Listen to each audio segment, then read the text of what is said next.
This is all you'll need for carp pack bait. Let's get into it. First, you'll need some corn. So let's pour it in there. Make sure you get all of it. Forgot to film it, but you need some jello. I use some strawberry jello.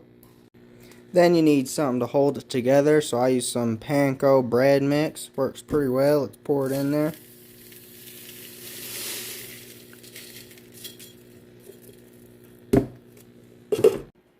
Got a cat here. He's absolutely chilling. Absolutely. Fishing cat. Anyway, if you want to, you can put some bad crackers in it and some bad bread to make it last longer too.